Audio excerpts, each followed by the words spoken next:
வணக்கம் நண்பர்களே, பாபா தமிழ்ச்சனோடாக மற்றும் சுவாரஸ்யமான விளையாட்டு தொகுப்போடு உங்கள் அத்தனை பேர்களையும் இந்த காணொலியூடாக சந்திப்பதில் மகிழ்ச்சி அடைந்து கொள்கிறேன். குறிப்பாக இந்த காணொலியிலே உங்களுக்கு தர இருக்கின்ற விளையாட்டு தகவல் என்னன்னு சொன்னால், அதாவது இலங்கை வெர்சஸ் நியூசிலாந்து அணிகளான 2 போட்டிகள் கொண்ட T20 தொடருடைய முதலாவது போட்டி நேற்றிரவு நிறைவுக்கு வந்திருந்தது. இது தொடர்பாக நாங்கள் பார்க்க இருக்கிறோம். அதே போன்று ஆப்கானிஸ்தான் வெர்சஸ் பங்களாதேஷ் அணிகளான ஒரு நாள் போட்டியினுடைய இரண்டாவது போட்டி, ஒரு நாள் தொடருடைய இரண்டாவது போட்டி நேற்றைய தினம் துபாயில் இடம்பெற்றது. இது தொடர்பாகவும் நாங்கள் பார்க்க இருக்கிறோம். நீங்க இந்த காணொலியை பார்த்து கொண்டிருக்கின்றீர்களாக இருந்தால் கண்டிப்பா லைக் பண்ணுங்க, ஷேர் பண்ணுங்க, ஃபாலோ பண்ணுங்க. அதே போல பாவ தமிழ்னு சொல்லக்கூடிய யூடியூப் சேனலை இன்னும் சப்ஸ்கிரைப் பண்ணுன்னு சொன்னா கண்டிப்பா சப்ஸ்கிரைப் பண்ணி அந்த பெல் ஐக்கனையும் அப்படி ஒரு தட்டொன்னு தட்டி விட்டுருங்க. காரணம், நான் போடுகின்ற ஒவ்வொரு வீடியோவும் உங்களுக்கு நோட்டிபிகேஷன்ல வந்துடும். இப்போ வாங்க அந்த வீடியோக்குள்ள போகலாம்.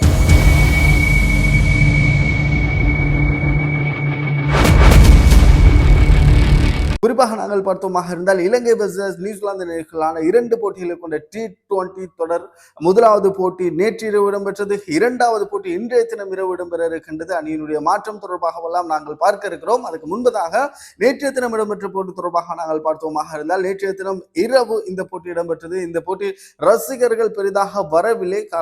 காரணம் அதாவது நியூசிலாந்து அணியினுடைய முழுமையான நியூசிலாந்து அணி இலங்கைக்கு வரவில்லை. எப்படி மேற்கிந்திய தீவுகள் T20 அணி முழுமையான அணி இலங்கைக்கு வரவில்லையோ அதே போன்று நியூசிலாந்து அணியினுடைய முழுமையான அணி வரவில்லை. காரணம், ஆரம்பமே நாங்கள் பார்க்கும் பொழுது எங்களுக்கு தெரிந்திருக்கும். எப்படி என்றால், அதாவது ஒரு T20 போட்டியா இது என்பதாக எந்த விதமான ஒரு ஆரவாரமும் இல்லாமல் ஒரு டெஸ்ட் போட்டி, ஒரு சின்ன டீம் ஒன்று விளையாடியது போன்று நியூசிலாந்து அணியினுடைய துடுப்பாட்டம் அமைந்திருந்தமை, பந்து வீச்சு ஓரளவாக இருந்தது. ஆனால் துடுப்பாட்டம் அப்படியாக அமைந்திருந்தது பார்க்கக்கூடியதாக இருந்தது. ஒரு உப்புச்சப்பு கிரவுண்டு, ஒரு கலகலப்பு, ஒரு ஆக்ரோஷமோ எதுவுமே இல்லாத நிலை. காரணம், நியூசிலாந்து அணியினுடைய முழுமையான T20 அணி இலங்கைக்கு வரவில்லை என்பது 100% ஒரு உண்மையான விடயமாக இருந்தது. அந்த வகையில் நாங்கள் பார்த்தோமாக இருந்தால், நாணய சுழற்சியில் வெற்றி பெற்ற நியூசிலாந்து அணியினுடைய தலைவர் முதலில் துடுப்பாட்டத்தை தேர்வு செய்திருந்தார். மைதானத்துடைய தன்மை அறிந்து அவர் துடுப்பாட்டத்தை தேர்வு செய்திருந்தாரோ. இந்த மைதானத்தை பொறுத்தவரையிலே முழுக்க சுழல் பந்து வீச்சாளர்கள், அதே போன்று வேகப்பந்து வீச்சாளர்களுக்கு சாதகமான ஒரு மைதானம், பந்து வீச்சாளர்களுக்கு சாதகமான ஒரு மைதானமாக இந்த மைதானம் அமைந்திருந்தது. சுழல் பந்து வீச்சாளர்களாக இருக்கலாம் அல்லது வேகப்பந்து வீச்சாளர்களுக்காக இருக்கலாம். அதாவது பந்து வீச்சாளருக்கு சாதகமான ஒரு மைதானமாக இருந்தது. அந்த வகையில் நாங்கள் பார்த்தோமாக இருந்தால், முதல்ல நாங்கள் எங்களுடைய இலங்கை அணியை தொடர்பாக நாங்கள் பார்த்தோமாக இருந்தால், நான் நேற்றைய காணொலியிலே கூறியிருந்தேன், இலங்கை T20 குழாம் இதுதான் 11 விளையாட இருக்கின்றார்கள். ஆனால் ஒரே ஒரு மாற்றம் நிகழும் என்பதாக நான் கூறியிருந்தேன். அதாவது துனித் பெல்லாலகேவா அப்படி இல்லைன்னு சொன்னால் சமந்தி விக்ரமசிங்கவா இருவரில் ஒருவர் விளையாடக்கூடிய வாய்ப்புகள் இருக்கிறது. அது யார் என்பதாக நான் இருவரில் ஒருவர் விளையாடுவார்கள் என்பதாக நான் கூறியிருந்தேன். அதே போன்று அணியில் மாற்றம் இல்லை. சமந்தி விக்ரமசிங்கவுக்கு பதிலாக துனித் பெல்லாலகே விளையாட இருந்தார் என்பது குறிப்பிடத்தக்கூடிய ஒரு விடயமாக இருக்கிறது. முதல்ல துடுப்படுத்தாடிய நியூசிலாந்து அணியினர் மொத்தமாக பெற்றுக்கொண்ட ஓட்ட எண்ணிக்கை 135 ஓட்டங்களை பெற்றுக்கொண்டார்கள். சகல விக்கெட்டுகளை இழந்து 19.3 பந்து வீச்சு பிரதியிலே நியூசிலாந்து அணி சார்பாக ஆரம்ப துடுப்பாட்ட வீரர் ரொபின்சன் 3 ஓட்டங்களை பெற்றுக் கொடுத்து ஆட்டமிழந்து வெளியேறியிருந்தார். 6 பந்துகளுக்கு துனித் பெல்லாலகே பந்து வீச்சில் ஆட்டமிழந்திருந்தார். அதே போன்று வில்லியம் 19 ஓட்டங்களை பெற்றிருந்தார். மார்க் ஷெப்மன் 1 ஓட்டத்தோடு ஆட்டமிழந்து வெளியேறியிருந்தார்.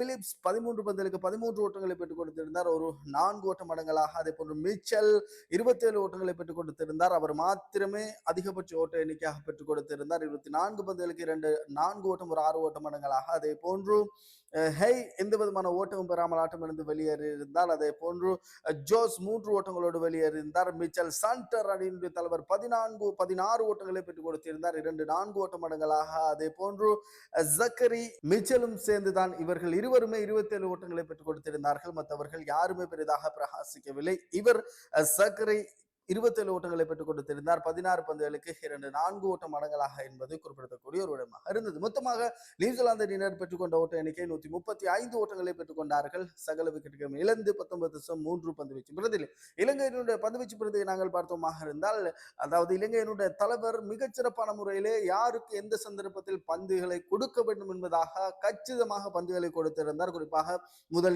முதலாவது ஓவரை வீசி இருந்தார் மகேஷ் தீக்ஷண வீசி இருந்தார். மகேஷ் தீக்ஷண 4 ஓவர்கள் ஓவர்கள் பந்து வீசி 21 ஓட்டத்தினை விட்டுக் கொடுத்து ஒரு விக்கெட்டினை கைப்பற்றியிருந்தார். அதே போன்று வான் துசார 3 ஓவர்கள் பந்து வீசி 14 ஓட்டங்களை விட்டுக் கொடுத்து 2 விக்கெட்டினை கைப்பற்றியிருந்தார். அதே போன்று துனித் வெள்ளாளகே 3.3 ஓவர்கள் பந்து வீசி 20 ஓட்டங்களை விட்டுக் கொடுத்து 3 விக்கெட்டினை கைப்பற்றியிருந்தார். அதே போன்று வனிது அசரங்க 4 ஓவர்கள் பந்து வீசி 20 ஓட்டங்களை விட்டுக் கொடுத்து 2 விக்கெட். மத்தீச பத்திரன கூட 3 ஓவர்கள் பந்து வீசி 25 ஓட்டங்களை விட்டுக் கொடுத்து 2 விக்கெட்டினையும் கைப்பற்றியிருந்தார்கள் என்பது குறிப்பிடத்தக்கது. இன்றைய தினம் பந்து வீச்சில் இலங்கை அணி மிகச்சிறப்பான முறையிலே பந்து வீசி இருந்தார்கள். ஒவ்வொருவரும், அதாவது யாரெல்லாம் பந்து வீசி இருந்தார்களோ அவர்கள் தலா 1-2 விக்கெட்டுகளை கைப்பற்றியிருந்தார்கள். சரித் அசலங்க கூட இடையிடையே பந்து வீசியது மிக பெரும் ஒரு விடயமாக இருந்தது. காரணம், இலங்கை அணியினுடைய தலைவர் பெரிதாக பந்து வீசுவது கிடையாது. தலைவராக போகும்பொழுது இலங்கை அணியிலே தலைவராக போவது பெரிதாக பந்து வீசுவது கிடையாது. ஆனால் சரித் அசலங்க தலைமை பதவிக்கு வந்ததன் பிற்பாடு தன்னாலும் பங்களிப்பு செய்ய வேண்டும், பந்து வீச்சிலும் சரி துடுப்பாட்டலும் சரி தன்னால் ஏண்ட பங்களிப்புகளை செய்ய வேண்டும் என்பதற்காக வேண்டி சரித் அசலங்கவும் பந்து வீசி கொண்டிருக்கிறார். 2 ஓவர்கள் பந்து வீசி 25 ஓட்டங்களை விட்டுக் கொடுத்திருந்தார். பதிலுக்கு துடுப்படுத்தாளிய இலங்கை அணியினர் 140 ஓட்டங்களை பெற்றுக் கொண்டார்கள்.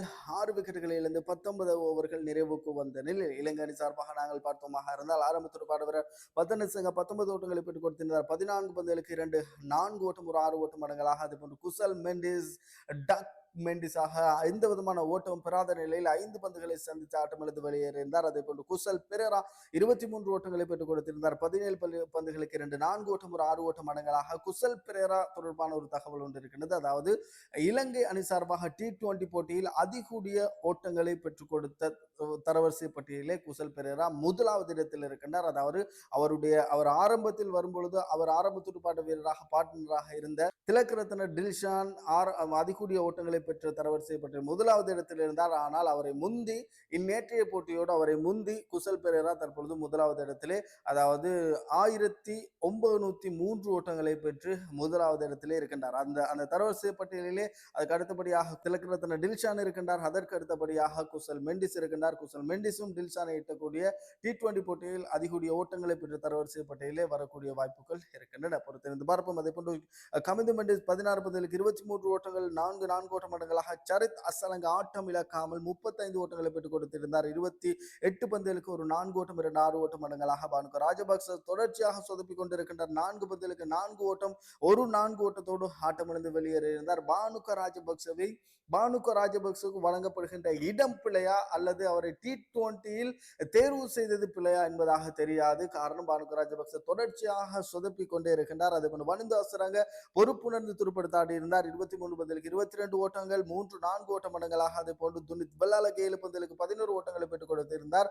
ஒரு 4 ஓட்டம், ஒரு 6 ஓட்டம் அடங்கலாக. இறுதியாக ஒரு 6 ஓட்டத்தை அடித்து, அதாவது சிக்ஸர் சாணக்க நாங்கள் எல்லோரும் இழந்த ஒரு சகலத்துறை வீரர், மிகச்சிறந்த ஒரு துடுப்பாட்ட வீரர் தசுன் சாணக்க போன்று இறுதியாக ஒரு 6 ஓட்டத்தை அடித்து தசுன் சானவுக்கு பதிலாக அணிக்குள் வந்த துனித் வெள்ளாளகே மிகச்சிறப்பான முறையிலே துடுப்படுத்தாடி இருந்தார். இலங்கை அணியினர் மொத்தமாக பெற்றுக் கொண்டார்கள். 140 ஓட்டங்களை பெற்றுக் கொண்டார்கள். 6 விக்கெட்டுகளை இழந்து 19 ஓவர்கள் நிறைவுக்கு வந்த நிலையில் இந்த போட்டியை பொறுத்தவரையிலே நாங்கள் பார்த்தோமாக இருந்தால் இந்த போட்டியினுடைய ஆட்ட நாயகனாக சரித் அசலங்க, இலங்கையினுடைய தலைவர் சரித் அசலங்க தெரிவு செய்யப்பட்டிருந்தார். ஆட்ட நாயகன் விருது துனித் வெள்ளாளைக்கு வழங்கி இருக்கலாம். ஆனால் துனித் வெள்ளாளைக்கு, அதாவது 11 ஓட்டங்களை மாத்திரமே பெற்றுக் கொடுத்தார். பந்து வீச்சிலே சிறப்பாக பந்து வீசி இருந்தார். ஆனால் அவருக்கு வழங்கி இருக்கலாம். ஆனால் அது அவருக்கு வழங்கப்படவில்லை. சரித் அசலங்கவுக்கு தான் ஆட்ட நாயகன் விருது வழங்கப்பட்டிருந்தது. ஒரு போட்டியாக நேற்றைய தினம் இடம்பெற்ற போட்டி ஆப்கானிஸ்தான் வர்சஸ் பங்களாதேஷ் அணிகளான 3 போட்டிகளை கொண்ட ஒரு நாள் தொடருடைய 2வது போட்டி துபாயில் இடம்பெற்றது. இந்த போட்டியில் முதல்ல துடுப்படுத்தாடிய பங்களாதேஷ் அணியினர் 252 ஓட்டங்களை பெற்றுக் கொண்டார்கள்.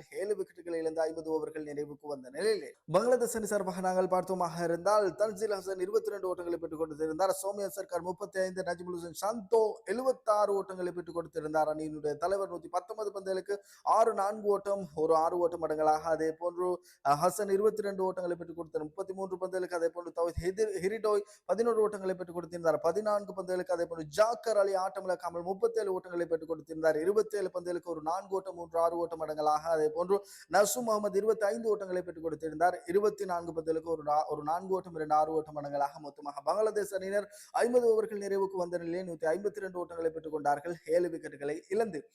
ஆப்கானிஸ்தானுடைய பந்துவீச்சு பிரதியை நாங்கள் பார்த்தோமாக இருந்தால் பசுல்லா ஃபரூக் 7 ஓவர்கள் பந்து வீசி 69 ஓட்டங்களை பெற்றுக் கொடுத்து எந்த விதமான விக்கெட்டுகளும் இல்லை. அதே போன்று முகமது நபி 10 ஓவர்கள் பந்து வீசி 49 ஓட்டங்களை விட்டுக் கொடுத்து எந்த விதமான விக்கெட்டுகளும் இல்லை. அதே போன்று ரஷீத் கான் 10 ஓவர்கள் பந்து வீசி 32 ஓட்டங்களை விட்டுக் கொடுத்து 2 விக்கெட்டினை கைப்பற்றியிருந்தார். அதே போல் கசான்பர் 10 ஓவர்கள் பந்து வீசி 35 ஓட்டங்களை விட்டுக் கொடுத்து 2 விக்கெட்டினை கைப்பற்றியிருந்தார். பதிலுக்கு துடுப்படுத்தாடிய ஆப்கானிஸ்தான் அணியினர் 184 ஓட்டங்களுக்குள் சகல விக்கெட்டுகளை இழந்து கொண்டார்கள். 43 ஓவர்கள் நிறைவுக்கு வந்த நிலையில் ஆப்கானிஸ்தான் சார்பாக அதிகபட்ச ஓட்ட எண்ணிக்கையாக ரஹ்மத் ஷா பெற்றிருந்தார். 52 ஓட்டங்களை பெற்றிருந்தார். 76 பந்துகளுக்கு 4 ஓட்ட மடங்களாக. அதே போன்று ரஹமத்துல்லா குர்பாஸ் 2 ஓட்டத்தோடு ஆட்டமிழந்து வெளியேறியிருந்தார். அதே போன்று குல்புதீன் நைப் 26 ஓட்டங்கள், ரஷீத் கான் 14 ஓட்டங்கள், முகமது நபி 17 ஓட்டங்கள் என்பதாக ஓட்டங்களை பெற்று சகல விக்கெட்டுகளை இழந்து கொண்டார்கள். ஆப்கானிஸ்தான் அணியினர் 184 ஓட்டங்களை பெற்றுக் கொண்ட வேளையில் தற்பொழுது தொடர் 1-1 என்ற நிலையிலே இருக்கின்றது.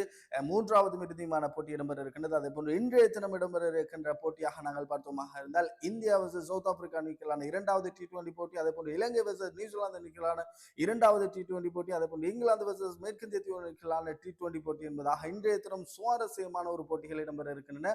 விளையாட்டு ரசிகர்களுக்கு பஞ்சமே இல்லாத வகையில் இன்றைய தினம் போட்டிகள் இடம்பெற இருக்கின்றன. இதே போன்று மற்றும் ஒரு சுவாரஸ்யமான விளையாட்டு தொகுப்போடு உங்கள் அத்தனை பேர்களையும் சந்திக்கும் வரை உங்களிருந்து விடுபட்டு செல்லும் நான் ஆர்ஜே ஆசிர். வணக்கம் நேர்களே.